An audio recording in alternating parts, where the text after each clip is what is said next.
This morning, I want to talk about healing. I want to talk about healing. You know, there are many different metaphors and images that we use to describe what Jesus did, what Jesus achieved, how Jesus managed to save humanity.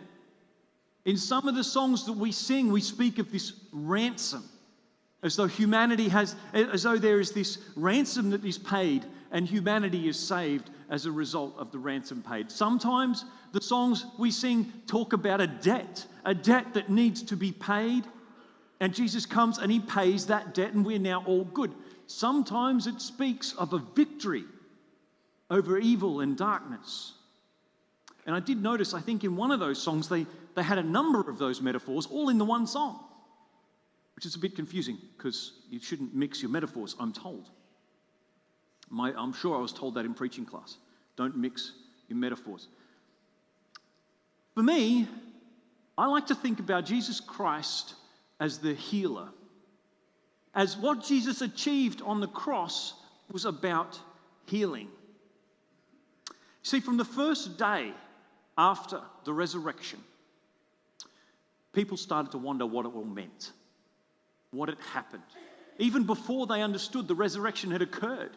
And these two guys that we saw earlier on the road to Emmaus stood with Jesus on that road, and Jesus took them through from the books of Moses, which is, Genesis, Exodus, Leviticus, and where we've started today in Genesis. He took them through the prophets and then to the present day, and he explained it to them. Now, unfortunately, we don't know what metaphor or what images or how he taught it to them, how he got them to understand it. But I would have loved to have been there. So in my mind, we talk about healing. And my start for this is we go back to Isaiah chapter 53. In Isaiah chapter 53, but he was pierced for our transgressions. He was crushed for our iniquities. The punishment that brought us peace was on him, and by his wounds we are healed. Jesus' death, in my mind, is this cosmic surgery required for the healing of humanity. Jesus is the great counselor, the great physician, the great healer, the great doctor. And he was crucified to bring about healing for humanity and to establish a new community of healing human beings, of which we are a part as healed human beings. Interestingly, if you look through the New Testament and the stories of Jesus' life, many times he heals people. He brings sight to the blind. He brings walking to the lame. I think that's a way of saying it. He makes the lame walk again. Yes. And a number of times he raises people from the dead. It's pretty good healing. Yes? I think so. But what I want to say to you today is that on Easter, we recognize that Jesus' actions in those healing moments, in those healing stories, was not just about a demonstration of God's power in Jesus. It was a demonstration of God's purpose in Jesus. It was a real-life model, a real-life example of what would happen on a cosmic scale when Jesus dies on the cross for humanity. So let's explore this for a little bit. I think it's important to understand what human beings are. Don't you think? Wouldn't that be a good thing to know? No? Are you happy just to get up and look in the mirror and go, that's a human being? To understand what needs to be healed by Jesus, we have to go back to the beginning, the books of Moses, where Jesus began in his description and his explanation. In Genesis chapter 2, verse 15, we hear the first command God ever gave. He took the man, he set him down in the Garden of Eden to work the ground and to keep it in order. It's a big job for one man, I've got to say. You ever think about that? No? I do, because I'm the bloke and I have to do the gardens. Big job. But God commanded the man, you can eat from any tree in the garden except from the tree of the knowledge of good and evil. Don't eat from that, because the moment you eat from that tree, you're dead. Now, like many of you, I was born in a Salvation Army mission hospital in the middle of Africa.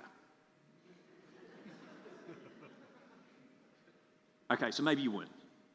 But like many of you, we grew up in church, right? And we heard this story, the story of Adam and Eve and the fall of humanity, over and over again, from Sunday school through junior soldiers, through corps cadets. For those of you who are not, institutionalized salvos, they're our youth discipleship and children's discipleship programs. We learn these stories, and whatever church you are, this is a key story for understanding Jesus Christ and his mission. The fall of humanity is what needs to be healed. But you know what? I read this story a lot, and I learned this story as a kid. And when I was a kid, and I don't know where you are with this story, but it doesn't make sense. Anyone else think that? Anyone else, it doesn't make sense. God makes this beautiful, big, gorgeous world, and it is good. He says, I've created it, and it's good. And he puts human beings in it. And puts a tree in it and says, don't eat from that tree. Why? I mean, really, think about it, right? You have a 4-year-old and you put them in front of a button and say, don't push the button. What's going to happen? Yeah, just don't put the button there. I mean, God, really, just don't put the tree in the garden. Don't you think? If I was God, I don't know why that was more funnier than anything else I've said. Didn't make sense. But the answer comes from the name of the tree, doesn't it? The tree of the knowledge of good and evil. Good and evil. To know what's right. Or more exactly, to take that into yourself. To have it so that you get to choose what's right. That's what the tree is about. It's about humanity having that choice to choose for themselves. God is not trying to be mean. God is not trying to tempt humanity. He is creating a humanity with free choice. He creates human beings and releases from himself the right for them to choose. He relinquishes that power from himself and he hands it to human beings in all humility. God takes some of his power and uses it and gives it to humanity. An incredibly humble act. The power of creation. So let's have a look at these human beings for a minute that God gives this power to. This Adam, this Eve. And if we're talking about human beings, we need to understand the species a little bit. I mean, if grandma gets sick, right, you don't take grandma to the vet. There's a lot more muttering there than I'm comfortable with. You don't take grandma to the vet, you take grandma to a doctor, right? Because the doctors know the species. So it's good to know the species. If you need to know what needs to be healed, you need to know the species. So let's talk for a moment about human beings. Human beings are organic. They are rational, most of the time. And they are social, aren't they? I mean, they're organic, that makes sense. We're all flesh and blood and hair, in my case. That's obvious, right? The organic bit is obvious. That's the bit you see in the mirror in the morning. But also, human beings are more than that. Human beings are rational. They were given right back there at the beginning this free will, this intelligence to know things, to reason things out, to judge and interpret things. We've been given this incredible gift of being able to make our own choices and our own commitments, this capacity to feel and to express emotion. Human beings are this incredibly full, rational beings, but we're also social. We're also social, or in the words of an anthropologist, actually that's a big word to start with, but we are trans-individual. Is that a great word? You can use that over lunch. We are trans-individual. We have linguistic commonality. We speak the same language. We have traditions and cultures and family and groups and churches. We are political beings. We live in relationship with one another. What happens to one happens to many. We live in a system of human experience. But as well as all this, organic, rational, and social, I just want to point out that human beings are a work in progress. They're an open-ended project, aren't they? You may physically feel as though you've stopped growing any taller, but you haven't stopped growing. We develop dynamically. We discover meaning. We follow up insights. We actualize potentialities. It means we just grab hold of opportunities in life, don't we? We deepen our self-understanding. We deepen our relationships with others. And through those experiences, we grow continually from cradle to grave. So a key definition of being human is to say, you're not quite human yet. I hope you're okay with that. In a very real sense, we are human, but not yet human. We are always becoming human. Is that okay? You are not yet human. It's encouraging, isn't it? Right. So, in the garden are these fresh-made human beings, and God places the tree there in order to give them the sphere within which to exercise free will, and they do exercise their free will in a very unhealthy kind of way. They eat of this tree that God has told them, you really shouldn't, you're going to die. And what happened? Well, let's see. Genesis 3, verse 7. Immediately, the two of them did see what was really going on. They saw themselves naked. They sewed fig leaves together as makeshift clothes for themselves. Suddenly, from their own perspective, with their own knowledge, their own ability to choose what's good and what isn't good, their first thought about themselves was that it was good. What was their first thought about themselves? Was it good? No, it wasn't. It wasn't good. Their first reaction, when they are first given when they first take in themselves the knowledge and the ability to choose what's good and what isn't good, the first thing they do is they look at themselves and they immediately decide that it is not good. Now, I know I've put on weight, but you know what they're talking about, all right? They took a look at themselves and they thought, you know what? That's not good. That's not good. Hadn't even heard God walking in the garden yet. They hadn't had that trigger of guilt yet. They just felt bad about themselves, just in and who they were. They had what we call shame immediately. Because what they'd done is they had distanced themselves from God. No longer were they going to rely on what God's choice for them, what God tells them is good and what isn't good. Instead, they determine themselves what is good and what isn't good. And they disconnect from God, and their immediate reaction is shame. The very first human of this human sickness of disconnection is the immediate reaction to feel bad about ourselves, within ourselves. The need to cover up, to hide, too afraid to be open and vulnerable with other people, let alone God. Genesis 3:8.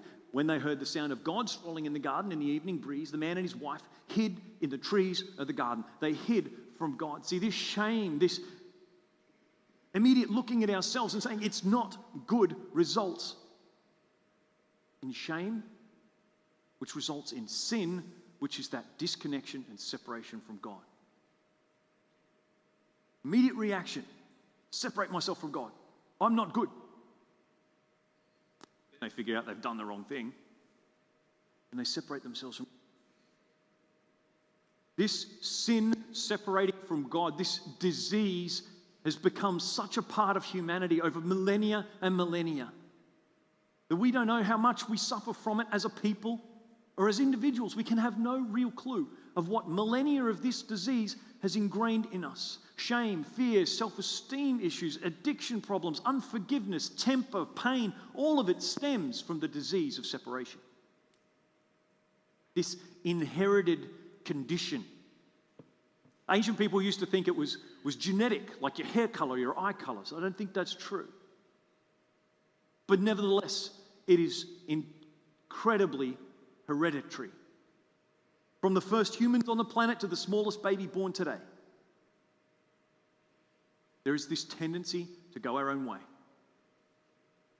And that results in shame. Not looking to God for what's good, looking at ourselves what's good. We look at ourselves and we think that's not good. Because we separated from God and we no longer listen to what He says is good. This sin, this separation. You know, the incredible thing is God knew. God knew that that was going to happen. God knew from the moment of creation that the time would come where He would have to come as Jesus Christ and heal the cut, to heal the hurt in humanity. He knew right then that He would have to come.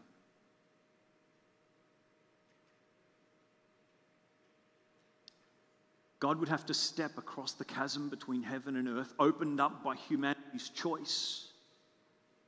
He would have to step into diseased humanity, and He would touch them and bring healing. One of the incredible things, if you read through the scriptures in the Old Testament and the New Testament, the big shift that happens. In the Old Testament, people who have leprosy are shunned, they're shut out. People with diseases and communicable diseases are expelled from the community. And if you touch someone who is unclean, in the Old Testament, what happens to you?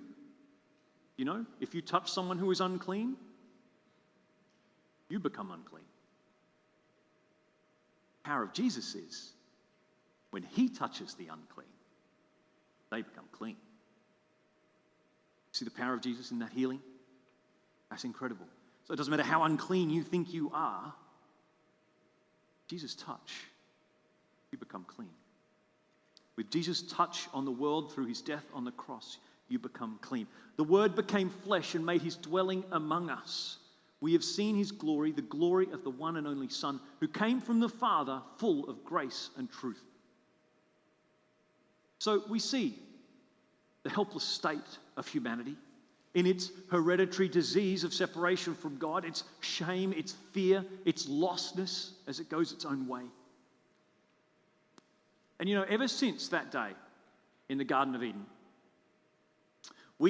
ever since we contracted that disease of separation, we've been trying to find the absolute fullness of life and meaning and love. We've been trying to find fullness of existence that can only be found with God, can only be found by walking with God. And God knows that we cannot walk past our own disease of separation, because that is the disease. So we can't overcome it because that's what it is. So He instead came and walked with us. See, we've always been on this eternal search for that time where we walked in the garden with God. And God says, you know, I know you can't make it to me here in this garden now. He said, so I'm going to come and I'll walk with you in your garden. And He did. And we celebrate that at Christmas time. But then in John 10:10, the thief comes only to steal, kill, and destroy. I have come that they may have life and have it to the full. You see, Jesus came so that we could walk with Him. On Friday, we were reminded of the time, the ultimate time, when Jesus, God in flesh, suffered this death and disease of separation. Where Jesus suffered injustice and violence and abuse and contempt and isolation and humiliation. The time when Jesus Himself felt abandoned by God. Where He felt cursed by God. And you know what? If that had been where the story ended, none of us be here today. There were people around the time of Jesus who were preaching repentance from sins, who were teaching, come to know God, God loves you. They were teaching these messages. John the Baptist, for one. But only Jesus came and made the claim that he was truly the Son of God. In fact, there were others. There were others who claimed to be Messiah. There were others throughout history who claimed to be the Son of God. In fact, even Caesar Augustus was considered to be the Son of God. But when he died, he stayed dead. The power of the resurrection is knowing Jesus Christ was indeed who he said he was. John 10, verse 30, Jesus makes this incredibly huge claim.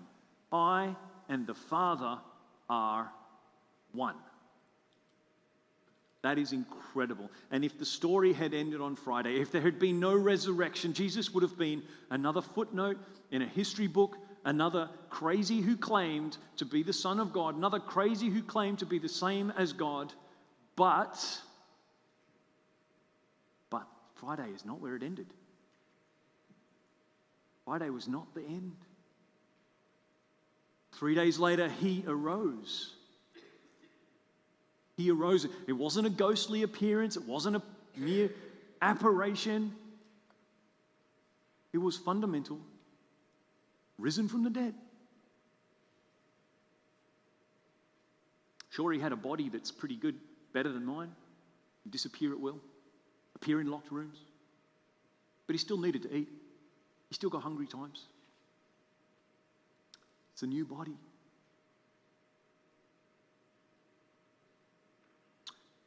On Sunday, on this day of resurrection, we have this hope for healing. Because even though Jesus went through all of that, even though Jesus suffered the worst of experiences, even though he suffered the most cursed of executions, it was not the end. You can argue about the history of it and this and that and whatever else, but the fact remains, you could be an atheist and argue that he didn't rise from the dead or he wasn't God or whatever. You could do that, but nothing else but the risen Son of God, the divine second member of the Trinity, risen from the dead. Nothing else can explain the origin of the Christian church. Nothing else can explain the incredible power unleashed in the disciples. No one goes to their martyrdom thinking, well, it was just a lie. No one goes to their martyrdom thinking, oh, I just saw a ghost. It was fair dinkum. Resurrection from the dead. Nothing else explains what happened. So even if you question everything and question all the historicity of it and all that sort of stuff, nothing can explain it other than the resurrection. Well, what difference does that make? How does that bring healing? How does that mend this separation from God, this disease and this shame? How does it fix it? Well, here's the question I want to ask you. If Jesus rose from the dead, and I tell you that he did, and we are here to celebrate that he did. If Jesus was God, which he claimed to be, and I would hasten to add that raising from the dead is a pretty good proof of that. And if Jesus is God and he says, God in heaven loves you, and they put him to death because of what he said, and he goes all that way without ever recanting that message, what do you draw from that conclusion? What conclusion do you make? If God is willing to die for you,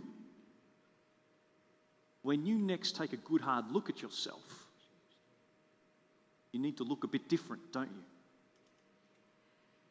Because you can't sit there In your disease of separation from God, you could quite easily think, I'm not worth it. I'm no good. My life is never going to amount to anything. Well, Jesus' resurrection is the surgery that says you are worth it. You are good. Your life matters to God in heaven. See, that gives me incredible hope for the future of what God is going to do in my life and in your lives. Jesus' resurrection brings healing and hope for the future. On that road to Emmaus, Jesus explains all of this.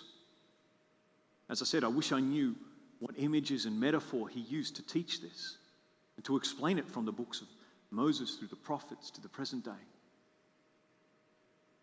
But they get to the end of this incredible, can you imagine? A number of hours just with Jesus telling you what he did and the salvation.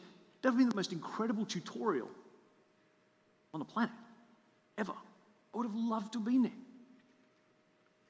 But you know what? They thought it sounded great. But they believed still that it was all over. Because they had not experienced the resurrection. It wasn't until they sat down with Jesus at the table. It wasn't until they focused on who Jesus was rather than all the stuff that he taught them. It wasn't until they rested with him they recognized the resurrected Jesus.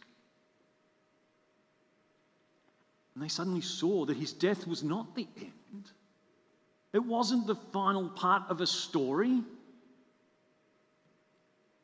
Suddenly they realized that everything he said was true. I mean, it was true before, but this is true. Do you ever feel like that about some things? You knew it was true before, but this is true. This makes a difference. I don't know what circumstances you face. I don't know what Friday things have ever happened to you in your life. I don't know what your separation from God has done to you. I don't know what someone else's separation from God has been done to you. I don't know how you've been hurt. I don't know how you've hurt others. I don't know how you feel about yourself. I don't know how you feel about others. But the resurrection tells me without a doubt how God feels about you.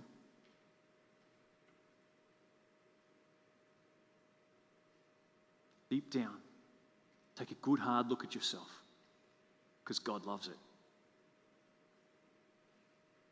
He does. God in heaven came to earth, died for you,